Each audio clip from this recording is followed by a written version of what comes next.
Eh bien, je salue chaleureusement toutes les mères de famille de Provence et de France qui auraient dû participer cette année au pèlerinage des mères de famille à Cotignac.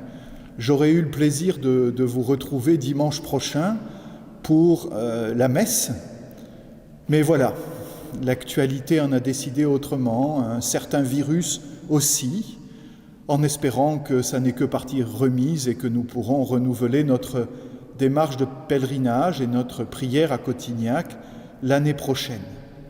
Et les organisatrices m'ont demandé, en union spirituelle avec vous, de vous adresser ces quelques mots, plus ou moins le sermon que j'aurai prononcé à Cotignac dimanche prochain, si cela avait été possible, en espérant que ce soit une manière non seulement de vous aider à approfondir le thème de cette année, mais aussi de maintenir le lien spirituel entre nous. Le thème de cette année, vous vous en souvenez, vous avez peut-être déjà eu l'occasion de le méditer, est tiré de l'évangile de Saint Jean au chapitre 17, ce que l'on appelle la prière sacerdotale de Jésus.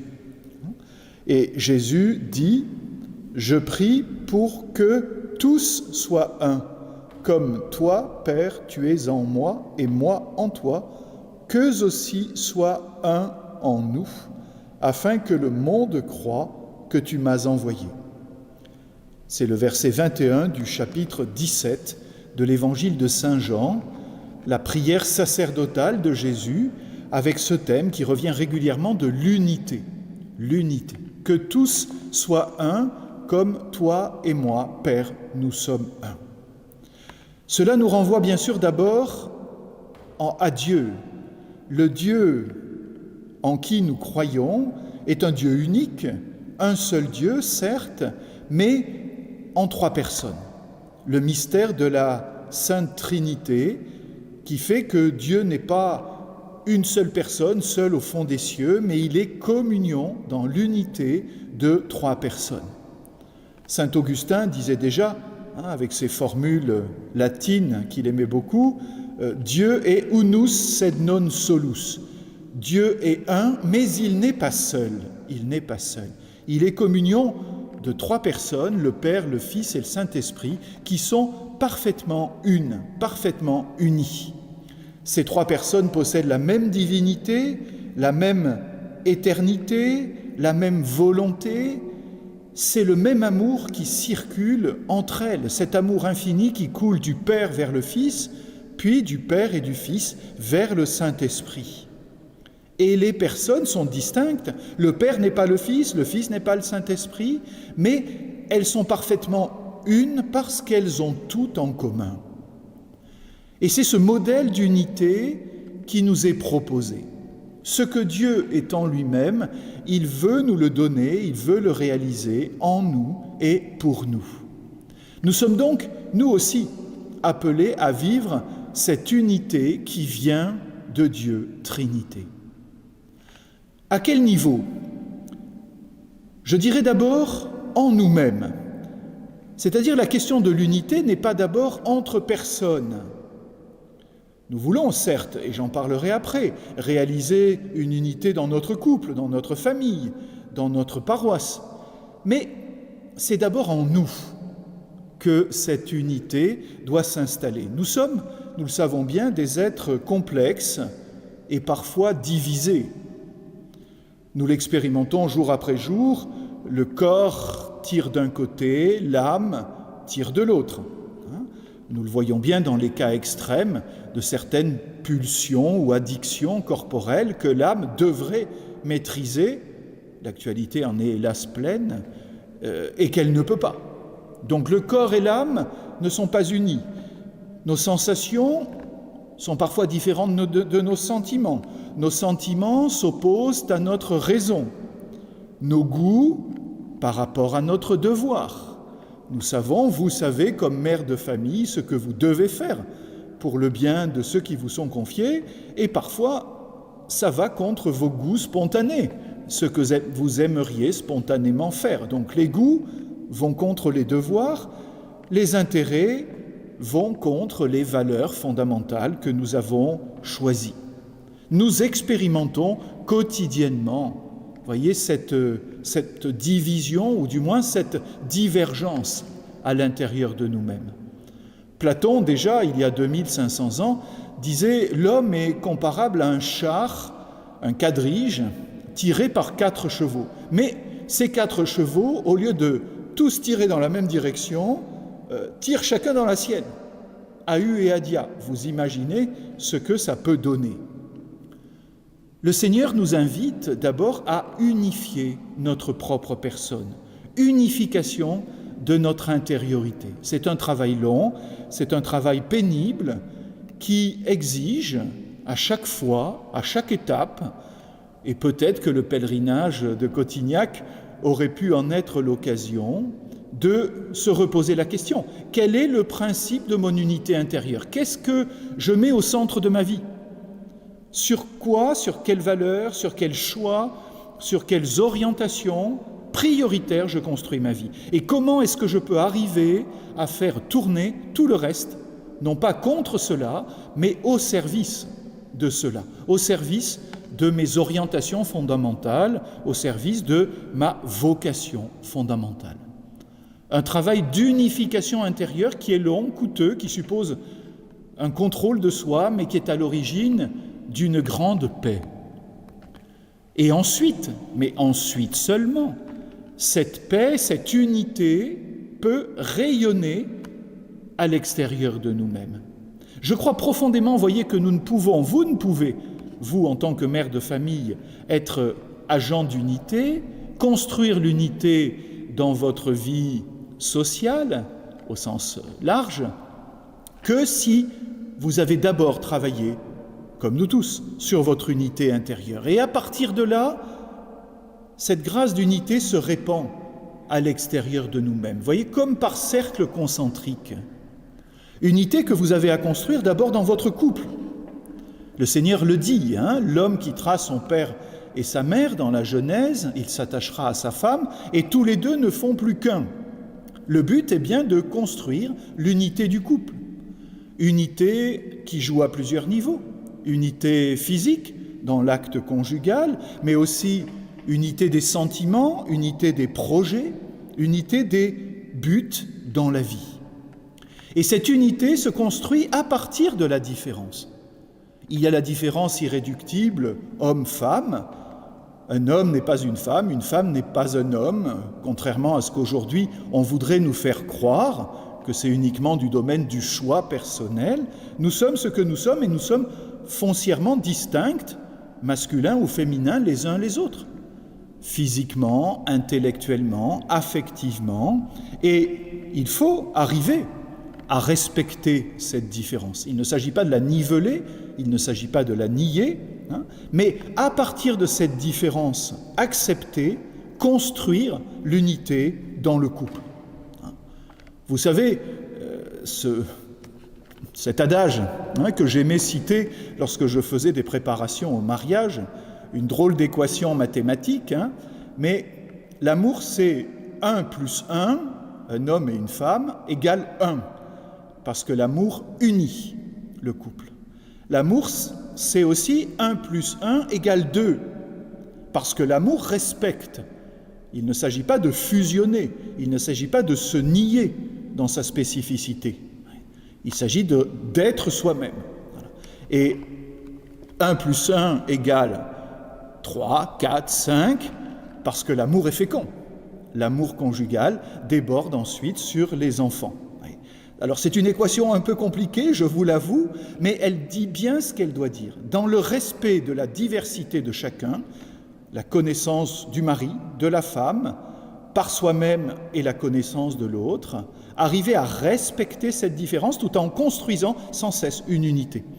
Et nous savons bien que c'est sans cesse à reprendre. Et là aussi, peut-être que le pèlerinage de Cotignac aurait été l'occasion de se reposer la question. Avec mon mari, quelle est l'unité que je veux construire? Où est-ce que j'en suis? Sur quoi construisons-nous notre unité dans le respect de la différence? C'est un chantier permanent. Nous savons bien que la nature humaine, laissée à ses propres tendances, laissée à ses propres forces, développe le contraire de l'unité. Il y a en physique une loi qui s'appelle la loi de l'entropie, paraît-il, je ne suis pas physicien, mais qui dit que dans un système clos, le désordre ne peut qu'augmenter. Le système clos, si on applique cette loi à votre vie, à vous, c'est le couple. Donc si on laisse le couple à ses forces naturelles, le désordre ne peut qu'augmenter. L'homme laissé à sa propre nature ne cherche pas spontanément l'unité. Or, nous, ce que nous poursuivons, ce que Jésus nous demande de poursuivre justement dans le couple, ça n'est pas l'entropie, le désordre, mais c'est la construction progressive, régulière de l'unité. Unité dans votre couple, unité aussi dans votre famille, avec les enfants. Et vous le savez bien, là aussi, vos enfants sont tellement divers par leur caractère, par leur tempérament. Ils reçoivent la même éducation, mais tous n'en tirent pas le même profit, tous n'évoluent pas de la même manière. Ils font parfois des choix différents que vous n'approuvez pas toujours. Et malgré ça, il faut garder l'unité de la famille. Il faut être fermement d'unité dans l'amour contre les risques d'éclatement. Accepter les enfants tels qu'ils sont, les éduquer de votre mieux lorsqu'ils sont encore soumis à votre règle, et puis après, essayez doucement, de maintenir ce lien et de les aiguiller par votre exemple, par des conseils. L'unité de la famille, là aussi, suppose, vous le savez bien, des accommodements, beaucoup de charité, beaucoup de compréhension, et c'est votre rôle de mère de famille de garder cette unité familiale dans la diversité des évolutions des enfants.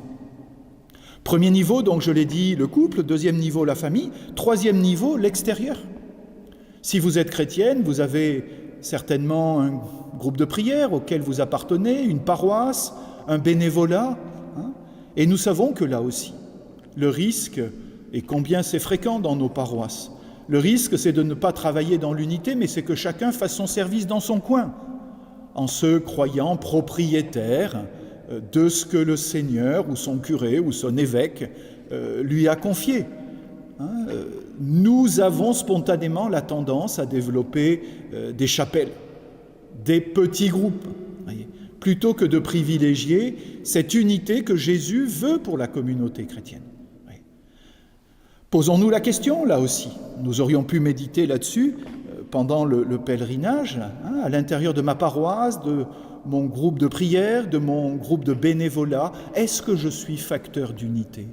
Est-ce que j'arrive à accueillir d'autres, à les intégrer, à les associer à ma mission, au charisme que j'ai reçu ?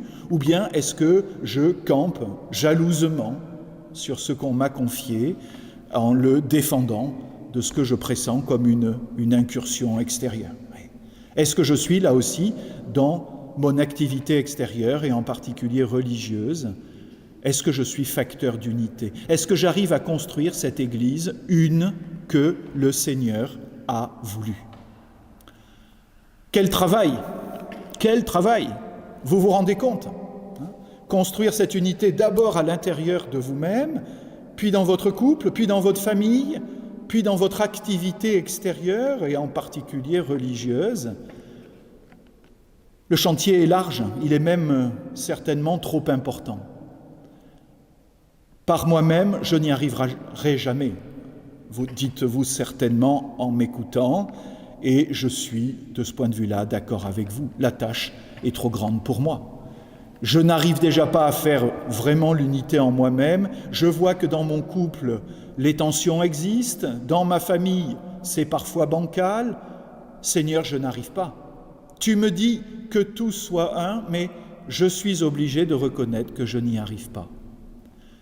Eh bien, je dirais, d'une certaine manière, c'est normal. Et il est bon de faire ce constat d'impuissance. Pourquoi ?